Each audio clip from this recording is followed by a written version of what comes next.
कैसे पाएं मुक्ति पुराने रोगों से। साथियों, अगर ये सवाल आपका है या ये शंका आपके मस्तिष्क के अंदर है तो साथियों ये वीडियो आपके लिए है। कैसे पाएं पुराने रोगों से मुक्ति। साथियों, आज इस रहस्य को मैं आपके सामने प्रकट करने वाला हूँ, जो मेरे अपने जीवन का 40 वर्षों का अनुभव है, जो मैंने देखा है, महसूस किया है और हज़ारों लोगों से मैं मिला हूँ। साथियों, मेरा नाम है डॉक्टर विदीप त्यागी। मैं एक डिजिटल प्रॉस्पेरिटी एक्सपर्ट हूँ। लोगों को कोच करता हूँ, उनकी ज़िंदगी बेहतर करने के लिए काम करता हूँ और पिछले 15 वर्षों से मैं इस कोचिंग इंडस्ट्री के साथ काम कर रहा हूँ। आज आपके साथ मौका मिला है उन महत्वपूर्ण तथ्यों को साझा करने का जो आपके इर्द गिर्द, आपके परिवार में न जाने कितने समय से आपको परेशान कर रहे हैं। साथियों, रोगी कोई होना नहीं चाहता। इससे पहले कि मैं आगे बढ़ूं, आपकी इस विवेचना को जानकारी देने के लिए मैं चाहूँगा एक बार आप हमारे चैनल समृद्धि के सागर को अवश्य सब्सक्राइब करना और अगर ये वीडियो अच्छी लगती है तो साथियों से शेयर करना मत भूलना। साथियों, आपको रोगों से बचने के लिए या मुक्त होने के लिए आज मैं 3 महत्वपूर्ण टिप्स आपके साथ साझा करने जा रहा हूँ। और अगर आपने जीवन में इन टिप्स का इस्तेमाल किया, इनका प्रयोग किया, तो साथियों मेरा निश्चित रूप से एक दावा है, आपको रोगों से मुक्त ही होना पड़ेगा। मैं इतने विश्वास और दृढ़ निश्चय के साथ आपको कह रहा हूँ कि कोई रोग आपको छू नहीं सकता। साथियों, निश्चित रूप से ये जानकारी सभी के लिए उपयुक्त है और अपने आप कोई भी व्यक्ति रोग से ग्रस्त नहीं होना चाहता, बीमार होना नहीं चाहता, लेकिन उसके बावजूद भी लोग बीमार होते हैं। साथियों, ये 3 टिप्स निश्चित रूप से बहुत सारे लोग जानते हैं, इसे आप भी जानते होंगे। शायद आप कहेंगे कोई नई बात नहीं है, लेकिन ये नई बात है। यदि आप इन्हें सही ढंग से फॉलो करते हैं तो ये आपकी ज़िंदगी में परिवर्तन ला सकते हैं। साथियों, सबसे पहली जो टिप्स है, आपको ध्यान देना है अपने उपयुक्त आहार पर, यानी कि अपने भोजन पर, अपने पानी पर, अपनी हवा पर, क्योंकि आपका आहार आपके शरीर के निर्माण के लिए उतना ही जिम्मेदार है जितनी अन्य चीज़ें। आपको हमेशा ध्यान रखना चाहिए कि आहार का लेने का समय सबसे अधिक महत्वपूर्ण होता है। साथियों, आहार में क्या चीज़ ले रहे हैं वो दूसरी अवस्था है, और तीसरी बात यह है कि आप आहार को क्या सही प्रकार से ले रहे हैं। साथियों, आज मैं आपको यही बताने वाला हूँ। आपको अपना भोजन संतुलित लेना चाहिए। उसमें हरी सब्जियाँ, फलों का अधिक से अधिक प्रयोग रखना चाहिए। उसमें हमारे मिलने वाले पोषक तत्व की मात्रा अवश्य होना चाहिए, ना कि उनके अंदर आपके स्वाद को बनाने वाले तत्व या वो केमिकल तत्व या वो मसाले जिनकी आपके शरीर के लिए कोई खास आवश्यकता नहीं है। यदि आप अपनी जीभ को स्वादिष्ट करने के लिए, जीभ को संतुष्ट करने के लिए भोजन ले रहे हैं, तो साथियों ये आपके लिए एक अलार्म है कि ये आपको नुकसान देने वाला है। ये आपको रोगों से कभी मुक्त नहीं रहने देगा। जब बात समय की आती है साथियों, ये बहुत बड़ा कारण है आपके आहार का सही प्रकार से शरीर में जाना या पचना। आप रात को 2 बजे, 3 बजे, 1 बजे, 11 बजे, 12 बजे ये अनियमित रूप से जो भोजन ले रहे हैं, ये आपको नुकसान पहुंचाता है। साथियों, आपको प्रयास ये करना चाहिए कि शाम को सूर्य उदय होने से पहले आप भोजन कर लें। साथियों, परिपाटी बहुत पुरानी है। हो सकता है आपको काम के समय ये दिक्कत आए, लेकिन यदि आप प्रयास करेंगे तो ये सुधर सकता है। आपके रात के खाने से अगले दिन के खाने में कम से कम 24 घंटे का 2/3 समय का अंतर जरूर होना चाहिए। यानी कि यदि 24 घंटे होते हैं तो 24 घंटे में से 16 घंटे, 15 घंटे का डिफरेंस उसमें ज़रूर होना चाहिए, रात के भोजन से अगले सुबह के भोजन तक।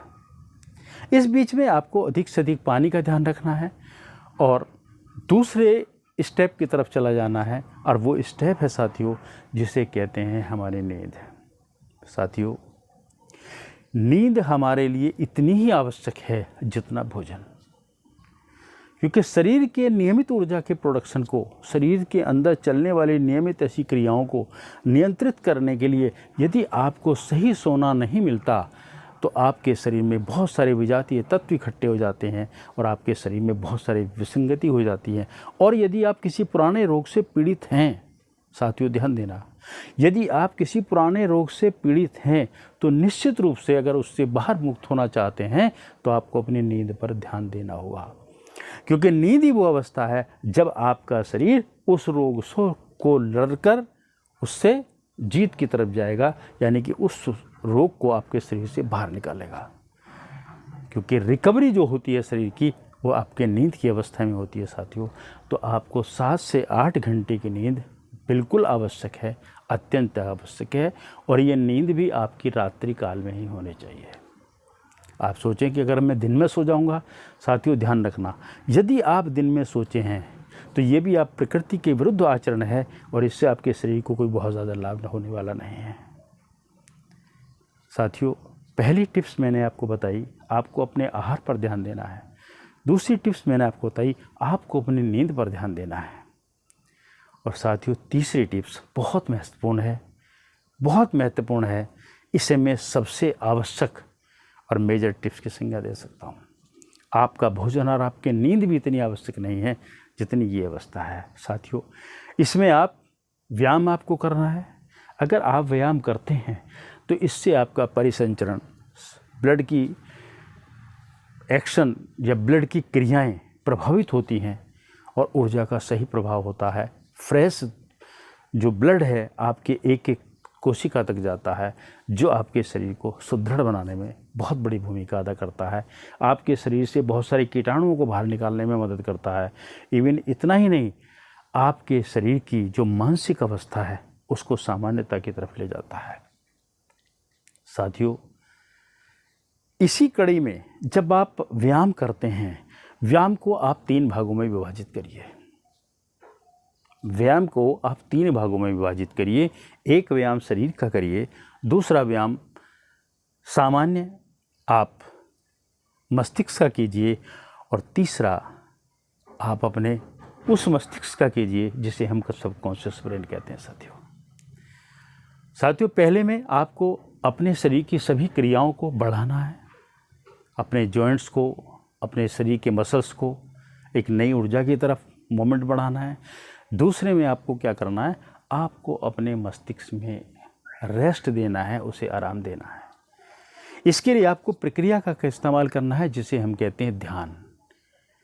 मेडिटेशन या ध्यान इसके लिए एक ऐसा अमोघ शस्त्र है साथियों, इसे अपने जीवन का अंग बनाएं आप।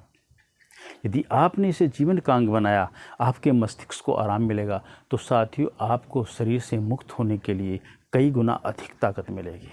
आपके शरीर को कई गुना ताकत मिलेगी जो आपके शरीर से उन रोगों को बाहर निकालेगा।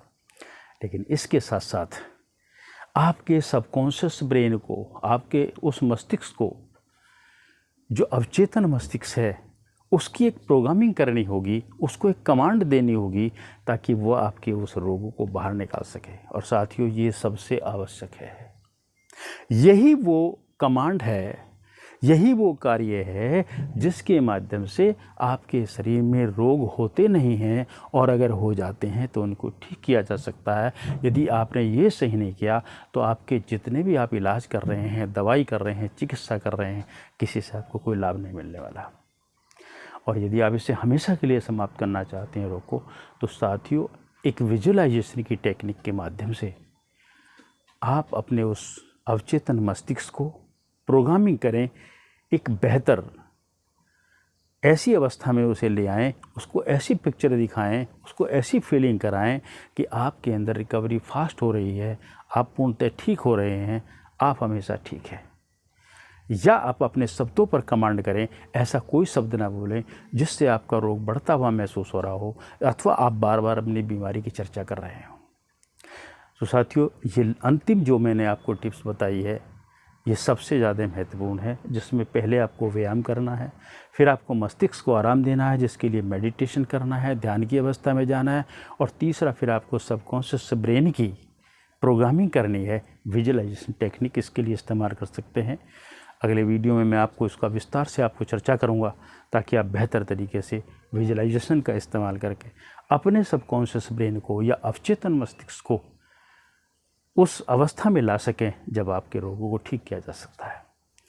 साथियों, ये वीडियो अगर आपको अच्छा लगता है तो साथियों, जन सेवा के उद्देश्य से इसे शेयर करना मत भूलना, और आपका शेयर करना ही हमारे लिए साहस बढ़ाता है, हमें लोगों की सेवा के लिए उद्युक्त करता है, और मैं चाहता हूँ आप ये अवश्य करना चाहेंगे।